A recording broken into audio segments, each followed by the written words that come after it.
Students आज आमे पंचम श्रेणीर विज्ञान पुस्तकरू समस्ते एकापरी नुहंती विषयरू किछि संभावित प्रश्न नहीं आलोचना करिबा। प्रथम प्रश्नटी है माछ केउं अंग द्वारा पानी मध्यरे श्वासक्रिया करी। स्टूडेंट्स आपण माने कोन पानी रे श्वासक्रिया करि पारिबे ना आमे माने पानी रे श्वासक्रिया पारिबा नहीं किंतु माछ काहेकि पानी रे श्वासक्रिया करि पारे। माछर आमर जेपरी फुसफुस अछि माछर गालिसी थाए एणु से गालिसी साहाय्य रे पानी रे मध्य रे श्वासक्रिया करे पानी रे द्रवीभूत थिबा अम्लजान को से ग्रहण करि पारे। एणु एठारे ऑप्शन डी ठीक उत्तर हेबो स्टूडेंट्स। माछ गालिसी द्वारा पानी मध्य रे श्वासक्रिया करे। परवर्ती प्रश्न को आसीबा माछर पक्ष ताहाको केउं कार्य रे सहाय्य करे। माछर पक्ष ताहाको केउं काम रे सहाय्य करे। माछर पक्ष जोगु से पानी रे भल भाव रे पहरी पारी। एणु एठारे ऑप्शन सी ठीक उत्तर हेबो स्टूडेंट्स। परवर्ती प्रश्न को आसीबा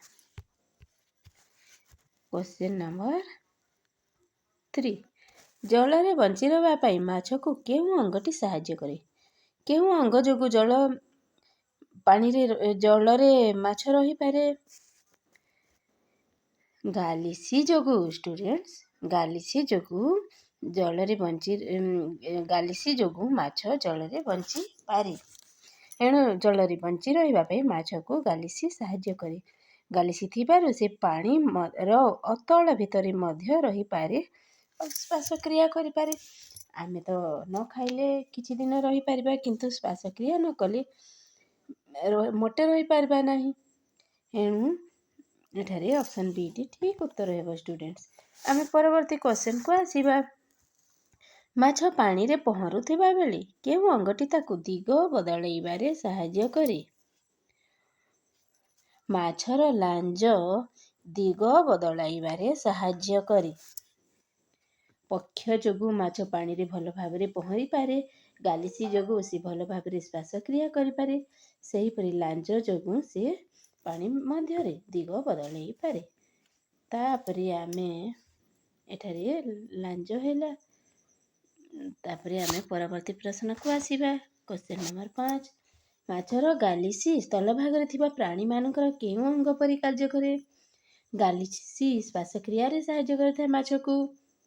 ताहेले आम स्थल भागर जीव मानकर कौन थाए माछर गालिसी भलिया। ऑप्शन ए फुसफुस ऑप्शन बी हृदपिंड ऑप्शन सी पाकस्थली ऑप्शन डी यकृत। क्यों ऑप्शन टी ठीक है स्टूडेंट्स फुसफुस ठीक है ऑप्शन ए। नेक्स्ट क्वेश्चन को आसीबा केउं मानकर हाड़ बहुत हालुका। स्टूडेंट्स समस्त मध्यरु पक्षी मानकर हाड़ बहुत हालुका। हालुका थिबारु डंगा भलिया हेइतिबारु सेमानक शरीर डंगा भलिया होइतिबारु सेमाने आकाश रे उड़ी पारंती। एणु एठारे डी ऑप्शन टी ठीक हेबो। नेक्स्ट क्वेश्चन को आसीबो बाघ को शिकार करिबारे केउं अंग सहाय्य करे। बाघ को शिकार करिबारे ऑप्शन ए केवल बलिष्ठ गोड़ ऑप्शन बी शक्त और तीक्ष्ण नख ऑप्शन सी केवल तीक्ष्ण दांत ऑप्शन डी ए समस्त। स्टूडेंट्स बाघ को शिकार करिबारे तार बलिष्ठ गोड़ तार शक्त और तीक्ष्ण नख और तार तीक्ष्ण दांत समस्ते सहाय्य करिथांती। एणु एठारे ऑप्शन डी ठीक उत्तर हेबो स्टूडेंट्स। आमे नेक्स्ट क्वेश्चन को आसीबा स्टूडेंट्स। क्वेश्चन नंबर 8 ओटर मोटा चर्म केउं कार्य रे ताको सहाय्य करे। स्टूडेंट्स कौनसी जीवर मोटा चर्म ताकू ठंडा और गरम पागरु रक्षा करि थाए। एणु एठारे ऑप्शन सी ठीक उत्तर हेबो। परवर्ती प्रश्न को आसीबा बाघ जंगलर गछपत्र मध्य काहीकि लुचि पारे। बाघ देहरे बाघ देहरे पटा पटा दाग थाए आउ ताहा गछर पत्र मध्य मिसी जाए। ଏଣୁ ବାଘ ଗଛପତ୍ରରେ ଲୁଚିପାରେ। ଏଣୁ ବାଘ ଶରୀରରେ ଥିବା ପଟା ପଟା ଦାଗ ଜଙ୍ଗଲର ଗଛପତ୍ର ମଧ୍ୟରେ ଲୁଚିବାରେ ସାହାଯ୍ୟ କରେ। ଏଠାରେ ଅପସନ୍ ସିଟି ଠିକ୍ ଆନ୍ସର୍ ହେବ। ପରବର୍ତ୍ତୀ ପ୍ରଶ୍ନକୁ ଆସିବା। ଓଟ ମରୁଭୂମିରେ ଚାଲିପାରିବାର କାରଣ କ'ଣ? ଓଟର ପାଦ ଆମଠାରୁ ସ୍ପେସିଆଲ ଥାଏ ଷ୍ଟୁଡେଣ୍ଟସ୍। କେମିତି ଥାଏ ତାର ପାଦ? ଓଟର ପାଦ ଓସାରିଆ ଓ ଗୋଟାଳିଆ ଥାଏ। ଏଥିଯୋଗୁଁ ସେ ମରୁଭୂମି ବାଲିରେ ଭଲ ଭାବରେ ଚାଲିପାରେ। ଏଠାରେ ଅପସନ୍ ଏଟି ଠିକ୍ ଉତ୍ତର ହେବ ଷ୍ଟୁଡେଣ୍ଟସ୍। ପରବର୍ତ୍ତୀ ପ୍ରଶ୍ନକୁ ଆସିବା। ମରୁଭୂମିର ଜାହାଜ କିଏ? ଷ୍ଟୁଡେଣ୍ଟସ୍, ଓଟକୁ ମରୁଭୂମିର ଜାହାଜ କୁହାଯାଏ। କାରଣ ମରୁଭୂମିରେ ସେ ଭଲ ଭାବରେ ଚାଲିପାରିଥାଏ। ଆଉ ଓଜନ ପତ୍ର ମଧ୍ୟ ଗୋଟେ ସ୍ଥାନରୁ ଅନ୍ୟ ସ୍ଥାନକୁ ନେଇପାରେ।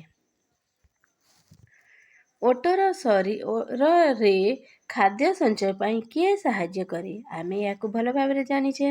ଓଟର ଗୋଟିଏ କୁଜ ଥାଏ ଓ ଏହାର ପାକସ୍ଥଳୀ ଏ ଉଭୟେ ତାକୁ ଖାଦ୍ୟ ସଞ୍ଚୟ କରିବାରେ ସାହାଯ୍ୟ କରନ୍ତି। ଏଣୁ ଏଠାରେ ଅପସନ୍ ଏଟି ଠିକ୍ ଉତ୍ତର ହେବ ଷ୍ଟୁଡେଣ୍ଟସ୍। ଆମେ ପରବର୍ତ୍ତୀ ପ୍ରଶ୍ନକୁ ଆସିବା। କେଉଁମାନଙ୍କର ହାଡ଼ ହାଲୁକା ଓ ନରମ? ଏହାକୁ ତ ଆମେ ଏବେ ପଢ଼ିଥିଲା। ପକ୍ଷୀମାନଙ୍କର ହାଡ଼ ହାଲୁକା ଓ ନରମ। ଅପସନ୍ ଏଟି ଠିକ୍ ଉତ୍ତର ହେବ ଷ୍ଟୁଡେଣ୍ଟସ୍। ପରବର୍ତ୍ତୀ ପ୍ରଶ୍ନକୁ। ଠେକୁଆ କାହା ସାହାଯ୍ୟରେ ଶତ୍ରୁ କବଳରୁ ନିଜକୁ ରକ୍ଷା କରେ? ଷ୍ଟୁଡେଣ୍ଟସ୍, ଠେକୁଆମାନଙ୍କର ଲମ୍ବା ଲମ୍ବା କାନ ଥାଏ। ଏଥିଯୋଗୁଁ ସେମାନେ ବହୁତ ଦୂରରେ ଥିବା ଶତ୍ରୁକୁ ଆସୁଥିବାର ଜାଣିପାରନ୍ତି ଆଉ ନିଜକୁ ରକ୍ଷା କରନ୍ତି। ଏଣୁ ଏଠାରେ ଅପସନ୍ ବିଟି ଠିକ୍ ଉତ୍ତର ହେବ। ଠେକୁଆର ଲମ୍ବା କାନ ତାକୁ ଶତ୍ରୁ କବଳରୁ ରକ୍ଷା କରେ। ଆମେ ପରବର୍ତ୍ତୀ ପ୍ରଶ୍ନକୁ ଆସିବା। Students, question number 15। ମାଙ୍କଡ଼ ଡାଲରୁ ଡାଲକୁ ସହଜରେ ଡେଇଁ ପାରିବାର କାରଣ କ'ଣ? ମାଙ୍କଡ଼ କାହିଁକି ଗୋଟିଏ ଡାଲରୁ ଅନ୍ୟ ଡାଲକୁ ସହଜରେ ଡେଇଁ ପାରିଥାଏ? ଷ୍ଟୁଡେଣ୍ଟସ୍, ମାଙ୍କଡ଼ର ଆଗ ଗୋଡ଼ ଅପେକ୍ଷା ପଛ ଗୋଡ଼ ଅଧିକ ଲମ୍ବା ଥାଏ। ତେଣୁ ସେ ଗୋଟିଏ ଡାଲରୁ ଅନ୍ୟ ଡାଲକୁ ସହଜରେ ଡେଇଁପାରେ। ଏଠାରେ ଅପସନ୍ ବିଟି ଠିକ୍ ଉତ୍ତର ହେବ। ଆମେ ପରବର୍ତ୍ତୀ ପ୍ରଶ୍ନକୁ ଆସିବା। ନିମ୍ନଲିଖିତ କେଉଁ କାରଣ ଯୋଗୁଁ ମାଛ ସ୍ଥଳଭାଗରେ ମରିଯାଏ? ମାଛ କାହିଁକି ସ୍ଥଳଭାଗରେ ମରିଯାଏ? ଷ୍ଟୁଡେଣ୍ଟସ୍, ମାଛ ସ୍ଥଳଭାଗର ଅମ୍ଳଜାନକୁ ଶ୍ୱାସକ୍ରିୟାରେ ନେଇପାରେ ନାହିଁ। ତେଣୁ ମାଛ ସ୍ଥଳଭାଗରେ ମରିଯାଏ। ଏଣୁ ଏଠାରେ କ'ଣ ହେବ ଆନ୍ସର୍? ଅପସନ୍ ଏଟି ହେବ ଆନ୍ସର୍। ପରବର୍ତ୍ତୀ ପ୍ରଶ୍ନକୁ ଆସିବା। କେଉଁ ଅଙ୍ଗ ଦ୍ୱାରା ମାଛ ପାଣି ମଧ୍ୟରେ ଜଳରେ ଦ୍ରବୀଭୂତ ଅମ୍ଳଜାନ ଗ୍ରହଣ କରିପାରେ? ଏହାକୁ ଆମେ ଆଗରେ ମଧ୍ୟ ପଢ଼ିଛି। ଏହା ହେବ ଗାଲିସି। ଗାଲିସି ଯୋଗୁଁ ମାଛ ଜଳରେ ଦ୍ରବୀଭୂତ ଥିବା ଅମ୍ଳଜାନକୁ ଗ୍ରହଣ କରି ବଞ୍ଚିପାରେ। Next question. ଆମେ ପାଣିରେ ବୁଡ଼ିଲେ କାହିଁକି ବଞ୍ଚିପାରିବା ନାହିଁ? ଷ୍ଟୁଡେଣ୍ଟସ୍, ଆମେ ପାଣିରେ ଦ୍ରବୀଭୂତ ହୋଇଥିବା ଅମ୍ଳଜାନକୁ ଶ୍ୱାସକ୍ରିୟାରେ ଗ୍ରହଣ କରିପାରିବା ନାହିଁ। ଏଣୁ ପାଣିରେ ବୁଡ଼ିଲେ ଆମେ ମରିଯାଉ।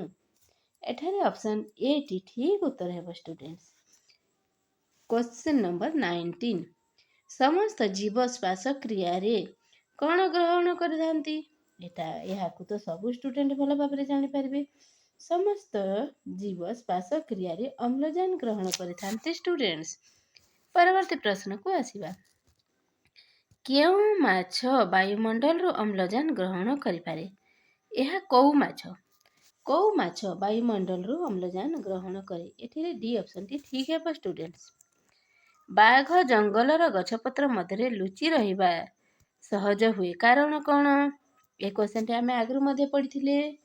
ବାଘ ଶରୀରର ପଟା ପଟା ଦାଗ ତାକୁ ଜଙ୍ଗଲରେ ଲୁଚି ରହିବା ପାଇଁ ସାହାଯ୍ୟ କରେ। ଏଠାରେ ଡି ଅପସନ୍ଟି ଠିକ୍ ହେବ ଷ୍ଟୁଡେଣ୍ଟସ୍। ଆମେ ପରବର୍ତ୍ତୀ ପ୍ରଶ୍ନକୁ ଆସିବା ଷ୍ଟୁଡେଣ୍ଟସ୍। Question number 28। ଖାଦ୍ୟ ଓ ଜଳର ଅଭାବ ହେଲେ ମଧ୍ୟ ଓଟ କେତେ ଦିନ ବଞ୍ଚିପାରେ? ଖାଦ୍ୟ ଓ ଜଳ ନ ପାଇ ମଧ୍ୟ ଓଟ 6ରୁ 10 ଦିନ ବଞ୍ଚିପାରେ। ଏଠାରେ ବି ଅପସନ୍ଟି ଠିକ୍ ହେବ ଷ୍ଟୁଡେଣ୍ଟସ୍। Question number 23। କେଉଁ ଉଦ୍ଭିଦର ପତ୍ରର ଡେମ୍ଫ ଗୁଡ଼ିକ ଲମ୍ବା, ନରମ ଓ ଫମ୍ପା? ଏହା କଇଁ ଗଛ, ପଦ୍ମ କଇଁ ଗଛ ଏମାନଙ୍କର ପତ୍ରର ଡେମ୍ଫଗୁଡ଼ିକ ଲମ୍ବା, ନରମ ଓ ଫମ୍ପା। ଏଥିରେ ଅମ୍ଳଜାନ ଭରି ରହିଥିବାରୁ ସେମାନେ ପାଣିରେ ବୁଡ଼ନ୍ତି ନାହିଁ। ଏଠାରେ ଅପସନ୍ ସିଟି ଠିକ୍ ଉତ୍ତର ହେବ। କେଉଁ ପତ୍ରର ଉପର ପୃଷ୍ଠରେ ପତ୍ର ଛିଦ୍ର ବା ଷ୍ଟୋମ୍ ଥାଏ? କେଉଁ ପତ୍ରର? ପଦ୍ମ ପତ୍ରର ଉପର ପୃଷ୍ଠରେ ପତ୍ର ଛିଦ୍ର ବା ଷ୍ଟୋମ୍ ଥାଏ। ଏଣୁ ସେ ପତ୍ରଟି ପାଣିରେ ବୁଡ଼େ ନାହିଁ। ଏଠାରେ ସି ଅପସନ୍ଟି ଠିକ୍ ଆନ୍ସର୍ ହେବ। ନେକ୍ସଟ କ୍ୱେଶ୍ଚନକୁ ଆସିବା। ନାଗଫେଣି ଗଛର କେଉଁ ଅଂଶ ଜଳ ସଞ୍ଚୟ କରି ରହିଥାଏ? ନାଗଫେଣି ଗଛର କାଣ୍ଡ ମୋଟାଳିଆ ଓ ମାଂସାଳିଆ ଥାଏ। ଏଥିରେ ଜଳ ସଞ୍ଚୟ କରି ରହିଥାଏ। ଏଠାରେ ବି ଅପସନ୍ଟି ଠିକ୍ ଆନ୍ସର୍ ହେବ ଷ୍ଟୁଡେଣ୍ଟସ୍। ପରବର୍ତ୍ତୀ ପ୍ରଶ୍ନକୁ ଆସିବା। ନିମ୍ନସ୍ଥ କେଉଁ ଜୀବର ଦୃଷ୍ଟି ଶକ୍ତି ପ୍ରଖର? ଏହାକୁ ତ ଆମେ ସମସ୍ତେ ଜାଣିଛେ। ଚିଲର ଦୃଷ୍ଟି ଶକ୍ତି ଅତି ପ୍ରଖର। ଏଠାରେ ଡି ଅପସନ୍ଟି ଠିକ୍ ହେବ। Question number 27। ପକ୍ଷୀର ଲାଞ୍ଜ ପକ୍ଷୀକୁ କେଉଁ କାର୍ଯ୍ୟରେ ସାହାଯ୍ୟ କରିଥାଏ? ପକ୍ଷୀର ଲାଞ୍ଜ ପକ୍ଷୀକୁ ଆକାଶରେ ଉଡ଼ିବା ବେଳେ ଦିଗ ପରିବର୍ତ୍ତନ କରିବାରେ ସାହାଯ୍ୟ କରେ। ଏଣୁ ଏଠାରେ ବି ଅପସନ୍ଟି ଠିକ୍ ହେବ ଷ୍ଟୁଡେଣ୍ଟ। କ୍ୱେଶ୍ଚନ ନମ୍ବର 28କୁ ଆସିବା। ପଦ୍ମପତ୍ର ପରି ଆଉ କେଉଁ ପତ୍ରରେ ପାଣି ଲାଗେ ନାହିଁ? କଇଁପତ୍ର, ସାରୁପତ୍ର ଇତ୍ୟାଦିରେ ପାଣି ଲାଗେ ନାହିଁ। ଏଠାରେ କଇଁ ଥିବାରୁ କଇଁ ଉତ୍ତର ହେବ। ଅପସନ୍ ଏଟି ଠିକ୍ ଆନ୍ସର୍। ଶୀତଦିନେ କୁକୁର, ବିଲେଇ, ଭାଲୁ ଆରାମରେ ରହିପାରନ୍ତି। କାରଣ କ'ଣ? ଆମେ ଯେତେ ଓଢ଼ିଥିଲେ ମଧ୍ୟ ଆମକୁ ଥଣ୍ଡା ଲାଗେ, କିନ୍ତୁ କୁକୁର, ବିଲେଇ, ଭାଲୁ ଏମାନେ ତ କିଛି ଓଢ଼ି ନଥାନ୍ତି। ଏମାନେ କିପରି ଶୀତ ଦାଉରୁ ନିଜକୁ ରକ୍ଷା କରିଥାନ୍ତି? ଷ୍ଟୁଡେଣ୍ଟସ୍, ଏମାନଙ୍କ ଶରୀର ଲୋମଶ ହୋଇଥାଏ। ଲୋମଶ ଶରୀର ଯୋଗୁଁ ଏମାନଙ୍କୁ ଶୀତ ବାଧେ ନାହିଁ ଆଉ ସେମାନେ ଆରାମରେ ରହିଥାନ୍ତି। ଏଠାରେ ସି ଅପସନ୍ଟି ଠିକ୍ ହେବ ଷ୍ଟୁଡେଣ୍ଟସ୍। ଆମେ ଲାଷ୍ଟ କ୍ୱେଶ୍ଚନକୁ ଆସିବା। ହିମାଳୟ ପାର୍ବତ୍ୟ ଅଞ୍ଚଳରେ କେଉଁ ଜୀବମାନେ ରହିପାରିବେ? ଷ୍ଟୁଡେଣ୍ଟସ୍, ହିମାଳୟ ପାର୍ବତ୍ୟ ଅଞ୍ଚଳରେ ଥଣ୍ଡା ବହୁତ ଲାଗେ। ସେଠାରେ କେଉଁ ଜୀବ ରହିପାରିବେ? ସେଠାରେ ଲୋମଶ ଜୀବମାନେ ରହିପାରିବେ। ଏମାନଙ୍କ ମଧ୍ୟରୁ କିଏ ଲୋମଶ? ଏମାନଙ୍କ ମଧ୍ୟରୁ ଚମରି ଗାଈ ଲୋମଶ। ଲୋମପୂର୍ଣ୍ଣ ଜୀବ ହେଲା ଚମରି ଗାଈ। ସେ ହିମାଳୟର ପାର୍ବତ୍ୟ ଅଞ୍ଚଳରେ ଭଲ ଭାବରେ ରହିପାରିବ। ଏଣୁ ଅପସନ୍ ବିଟି ଠିକ୍ ଆନ୍ସର୍ ଷ୍ଟୁଡେଣ୍ଟସ୍। ଏତିକିରେ ଆଜିର ଆମର ବିଜ୍ଞାନ ବିଭାଗର 30ଟି ପ୍ରଶ୍ନର ଆଲୋଚନା ସଠିକ୍ ଭାବେ ହୋଇଯାଇଛି।